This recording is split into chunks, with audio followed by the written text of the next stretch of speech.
Hi guys, welcome back to my channel. If you're new and you don't know me, my name is Kendra. I make a ton of different content here on YouTube, including college tips, story times, organization videos, and much more. So feel free to check out my channel, subscribe, and check out my other playlists. Today is going to be a little bit different of a video. First of all, I want to preface this by saying give this video a like, don't forget to subscribe, and also check out the other channel that I edit for here on YouTube. It is Everything Autos.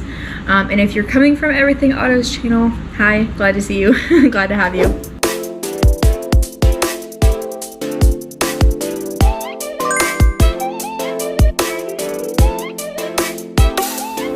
But like I said, today is going to be a little bit different of a video, just because this is something that I have never talked about on my YouTube channel. This is something that I really have only disclosed with my closest friends and family members, and sometimes my coworkers if it's applicable. But I have talked about it a little bit on my TikTok channel, so if you have followed my TikTok for a long time or just here recently and scroll down a little bit, you'll see that I talked about this a little bit. It's a little bit of a difficult subject to talk about just because imposter syndrome. Anyway, the reason that I'm vlogging this today is because I have an autism assessment with a psychologist on Wednesday. Wednesday's date is May 4th, 2022, and today is April 30th. Saturday, April 30th, 2022.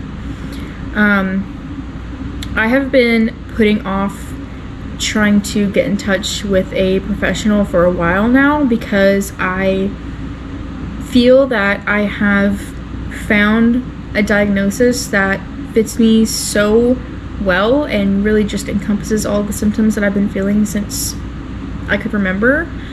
And I think it's going to be really hard if she tells me that it's not that, or if it's a combination of other disorders that make me feel like I have autism.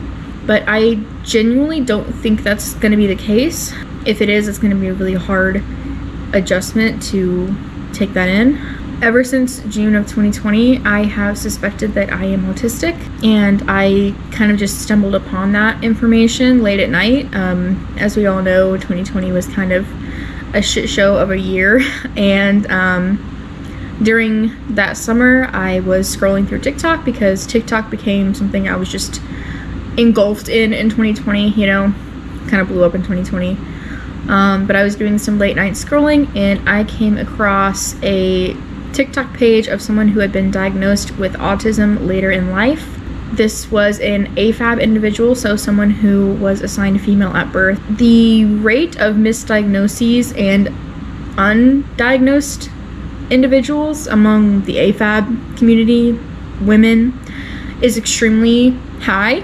That community and some of the other communities are extremely underdiagnosed. I feel like the stereotypical autistic person is a white male, and so it's harder for people who don't fit that criteria to get a diagnosis, and there wasn't a lot of information on the difference in the characteristics between males with autism and females with autism, or even non-binary individuals with autism. There's still not that much information. There's more than there was when I was a toddler, but it's still very hard to get a diagnosis, especially as an adult.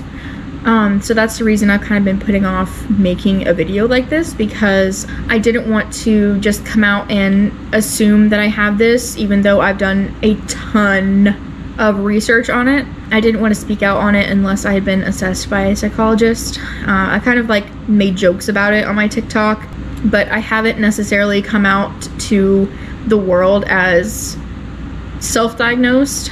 I pretty much would consider myself self-diagnosed for the last couple months, only because I have joined a lot of communities, and in those communities I've kind of found safety and camaraderie, and I feel like I really fit.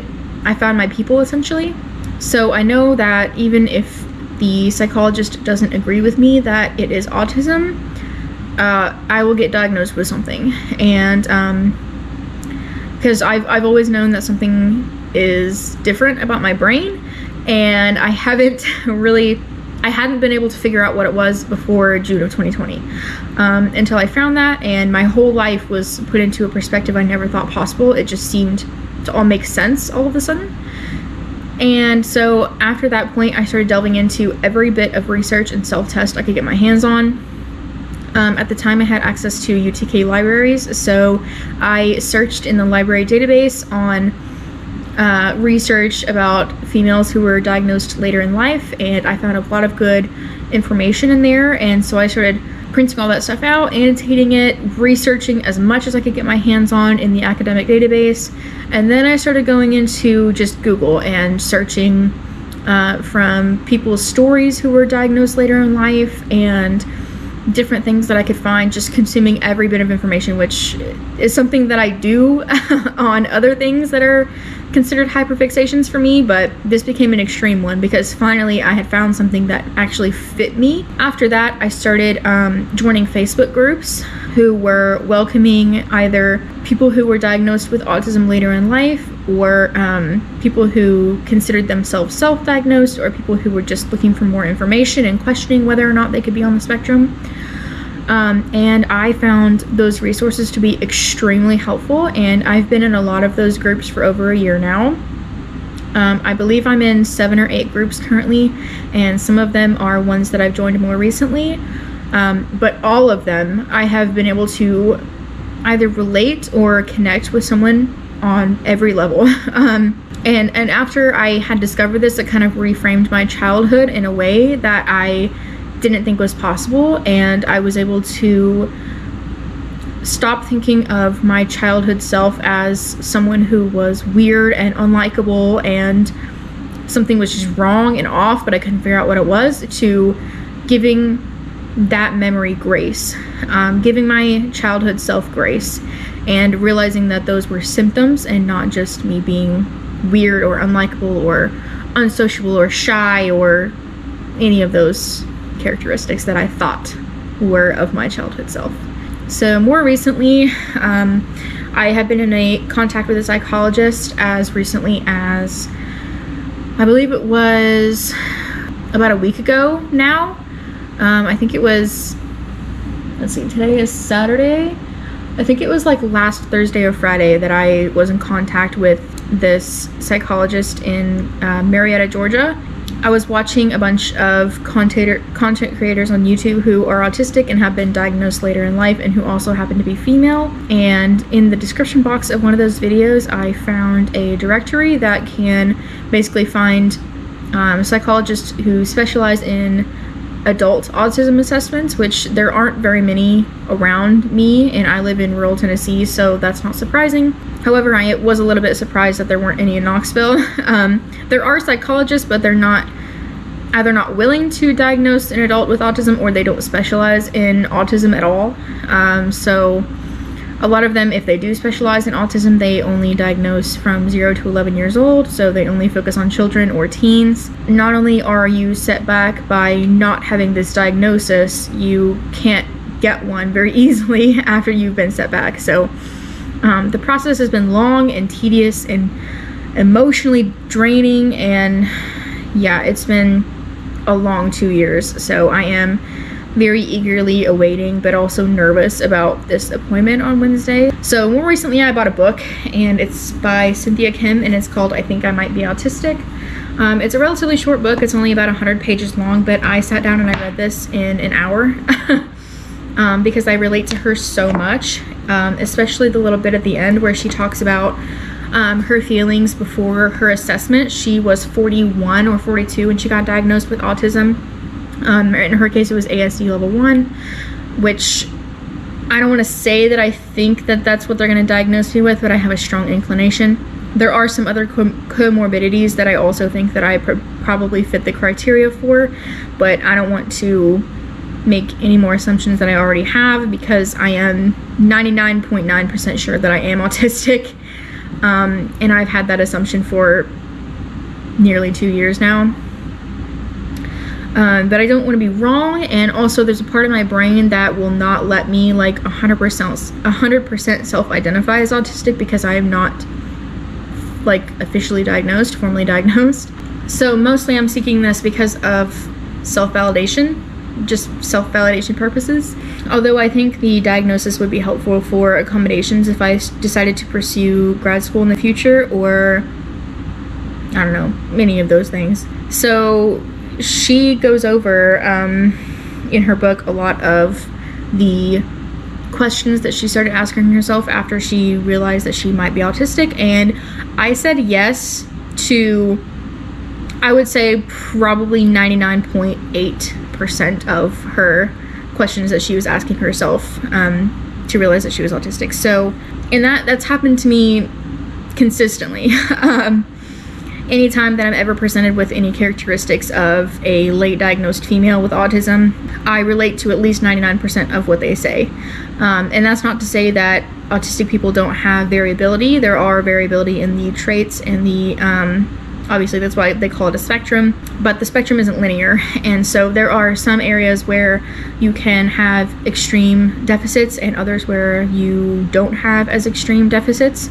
However, I feel like I don't necessarily have extreme deficits, but I do relate to quite literally 99% of what these people say are characteristics of themselves.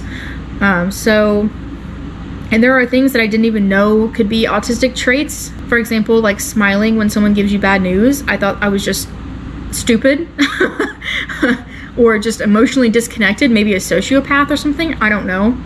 But apparently that is an autistic thing.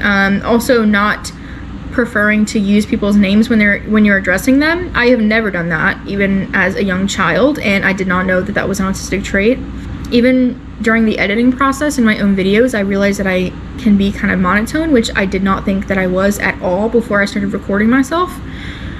Because I can be expressive when I try, but generally I am not if I'm not thinking about it. So yeah, I have a whole list on my phone of reasons I think I'm autistic, because I know if she were to ask me an open-ended question like that during the assessment, my mind would go blank and I would think of no traits that I could ever identify in my entire life, even though that's not true. So here are all of the reasons I think I'm autistic. And it could go on and on and on forever, even though it's already extremely long. I want to say I don't know what to expect, but Cynthia Kim, go over what her assessment looked like, even though she was with a different provider than I would be with. She was with a neuropsychologist, and I'm just with a regular psychologist, and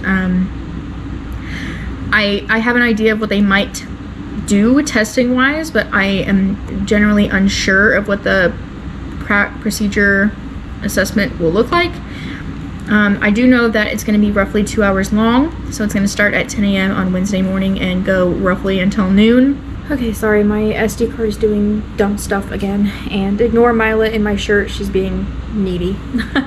But like I was saying, they do also want to interview Elijah because they want to basically track that I am having difficulty due to being autistic on a day-to-day basis, and difficulties would include sensory issues, which I have, especially with clothing, lights, sounds, smells, different things like that. I've never been able to properly take medication in pill form. I have been able to swallow, I believe, like a singular ibuprofen when I was like 13 or 14 with a drink, but in order to take pills, I have to disguise them in food, which is a sensory thing for me. So that would inhibit the ability of mine to take any prescription medication in pill form. I have anxiety and panic attacks when driving on the interstate specifically, but I have anxiety daily, and I have had anxiety daily for the majority of my life. So because of all those things and being backed up on those things by my husband, I do think that they correlate with an ASD diagnosis. My psychologist had me fill out a couple of different forms. If you were to undergo this process, they might have you fill out different ones.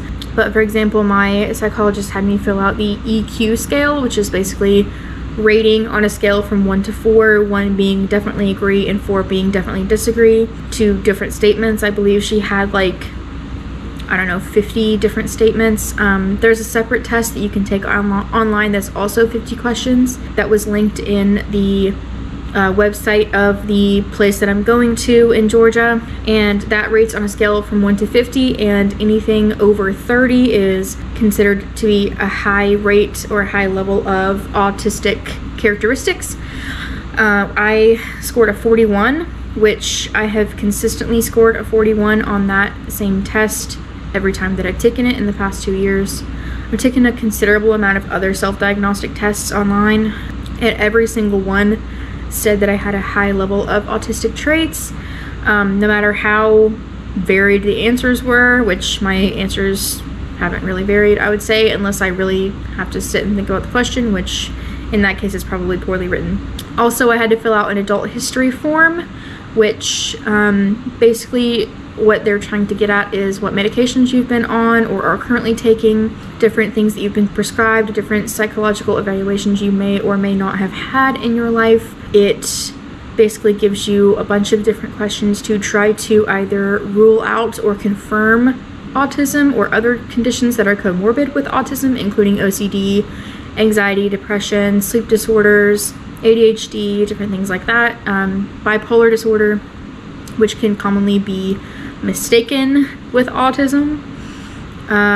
So I had to fill out a bunch of different questionnaires within that history form, and then I also had to get some information from my mom about different developmental milestones that I either hit or didn't hit in my childhood as a toddler and as an infant. I apparently hit all of my milestones either early or on time. Specifically speaking, I was hyperlinguistic as a child, meaning I spoke very early and I spoke in full sentences very early. So I started talking at 13 months old and I spoke full sentences at 13 and 14 months old. However, I've always been short in stature, and so I have been tested for dwarfism and other things because I am just very petite.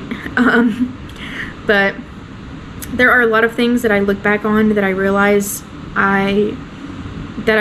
now are autistic traits that I showed as a toddler and as a young child, all the way up until now. I have spoken with my mom and kind of confirmed that a lot of those things have been present my entire life, and she either was not aware that they were autistic traits or she didn't necessarily want there to be anything wrong with me. And there wasn't a whole lot of research back in 97 or 98 or even 99 when I would have been 2 years old. That's typically the age that males with autism are diagnosed, especially if they are white and stereotypically autistic, showing stereotypically autistic traits, which have been more prevalently studied than any other gender or demographic that's been studied. This process has not only been tedious and emotionally exhausting, but it is also expensive. I have just now gotten insurance, like as of December of last year, and the psychologist I'm seeing is not covered by insurance. She's considered an out-of-network provider, which I don't think any insurance company will really cover an adult assessment unless it's like dire need. And in that case, it's really only ADHD that they will sometimes cover. I can fill out a form that might be able to get an out-of-network provider covered partially by insurance, but this is just something that I would have done regardless and that I'm doing out of my own self-validation and preservation. So for peace of mind really is mostly why I'm doing it, but I also think it would be beneficial for me to have the diagnostic write-up so that I could get accommodations in the future if that was necessary. But that is a more expensive process. So just to get diagnosed by this 2-hour assessment, it is $500 at this specific psychologist. Let's get a full diagnostic write-up to be eligible for accommodations, disability, things like that. It is $2,250. So the $500, if you decide to proceed with the ultimate, like, full assessment, that will be taken off the cost of the entire thing if you do it within 3 months. And I think there's a high chance that I will if they tell me that I am autistic for sure, or if I have other comorbid conditions that go along with autism. I think I would want a full assessment so I can get accommodations. Mainly if I were to decide to go back to grad school, or if I'm in the hospital for some reason, or disability in the future maybe. I don't see myself applying for disability unless I'm like of retirement age. But you know, you never know. I think as of right now, I'm leaning heavily towards proceeding with that full diagnosis if they were to tell me on Wednesday that I definitely am autistic. I just have a lot of fear that they are not going to confirm, and I'm gonna have to start all over again, like back of the drawing board, trying to figure out what is wrong with me. Not necessarily that it's wrong, but different, because this diagnosis has fit me so well, I feel, and I've done a lot of research and I still have imposter syndrome about it. So it's not that I'm doing it for attention or being a hypochondriac or just trying to be trendy or whatever else. I have always felt like my brain is different, and this just most accurately describes the difference. So I guess I will continue this video with an update on Wednesday, whether or not they diagnose me with that or something else or a bunch of things, I don't know. But I guess I will update, and you may or may not be seeing this video if it is something I'm not expecting or something I need to take some time to let sink in and really think about. But yeah, this is just, that's why I haven't been talking about it, because of the imposter syndrome and because it's not been confirmed, and it's just been a really emotionally draining process and financially draining process. So I guess I will provide an update here soon, probably in the last little bit of this video, but yeah, so a couple days, and on Monday night we're going camping into Tuesday morning, so we're going to be filming some videos for the other channel that I edit for. The process with disclosing is another reason that this video might be delayed, because it can be dangerous to disclose to certain audiences or people, and I definitely feel like people have stereotypical thoughts and misjudgments on people with autism, and those might be projected onto me as a result of disclosing with my YouTube audience. Although it is not very big, it is something that you can't undisclose. So if they have misgivings about people with disabilities or autism or anything for that matter, or something else, if they happen to diagnose me with that, it could be kind of dangerous to disclose to those kinds of people. Even though I've disclosed to my close family and friends a while back my self-diagnosis, it just hits different when it's from a professional, and it's something that I haven't disclosed to people who are not in my immediate family or immediate life. Even if they do diagnose me on Wednesday, I feel like I might take some time to process that diagnosis and think about whether or not I want to disclose with my YouTube audience. But yeah, I have talked about it on TikTok. For some reason that TikTok just seems like a more accepting space to self-diagnose or even disclose that you are diagnosed, just because it's a younger audience, and Gen Z tends to be typically more accepting of disability and things like that. So ultimately, I am the one who lives with this on a daily basis and who has lived with this for the past 24 years, if that is the case. But I definitely have been living differently for 24 years. So ultimately, it is my judgment, and it's whatever I feel comfortable with doing. And it's something that is invisible to everyone except for me. So I guess I will see you guys on Wednesday, or maybe not. I don't know if you guys will see this or not, but we'll see on Wednesday. Okay, hi guys. I am back with an update. Today is May 4th, 2022. It's a Wednesday. And this morning I had an appointment with a psychologist. Her name is Dr. Lisa Corey from North Metro Psychological Services LLC in Marietta, Georgia. We had a virtual meeting this morning, and she formally diagnosed me with ASD level 1, meaning I am on the autism spectrum, but I have low support needs. So yeah, I guess it is official. I am autistic, which I knew already, but it was something that my brain would not let me 100% believe until it was confirmed by a specialist. goodness. Dr. Corey is a specialist in autism spectrum disorder and diagnosing that in adults and children, so that is one of the reasons that I chose her to be evaluated by. So yeah, I guess if you guys have any questions on what the process looked like or how I suspected that I was autistic at 22 years old and got formally diagnosed at 24, drop those in the comments below. I kind of just am feeling really validated. I really just wanted her to basically confirm my suspicions, and that's what she did, based off of all of my test results and observing me over video chat and asking some questions about my history. And she also interviewed Elijah separately, and he was able to confirm a lot of my texture sensitivities and communication issues and support needs. So yeah, that's where we're at today, and I'm feeling very happy and validated and feeling like I am one step closer to getting to know myself better.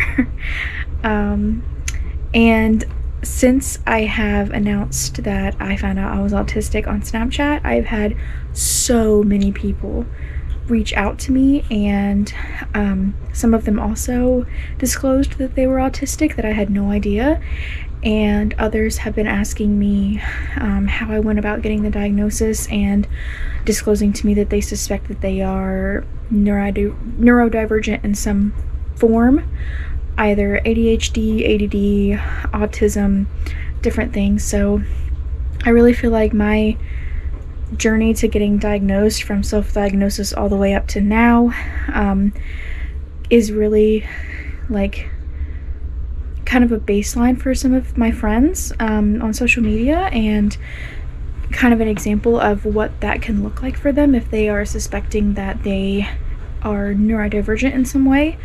So I'm really glad that even though I just was diagnosed this morning at noon, or right before noon, that I was already able to help some of my friends and acquaintances by kind of modeling for them what this process can look like if they suspect that they are on the spectrum or have some other form of developmental disability. So yeah, I'm really excited. I don't know when this video will be coming out, and I don't know when I will disclose officially to my further extended friends and family. But Snapchat and Twitter have been very nice to me today, and I am very happy about it. So let me know if you guys want to see some more videos from me on what my self-diagnosis journey looked like, what my diagnostic journey looked like, how I got in touch with a psychologist who specialized in autism, and let me know if you guys want to see any more resources or other videos about autism on my channel, because as someone who is newly diagnosed, I am learning along with you guys, and trying to really delve myself in the resources that are available for newly diagnosed adults. So I want to thank you guys so much for watching if you've made it this far, and yeah, drop your comments below, and I'll see you in the next one.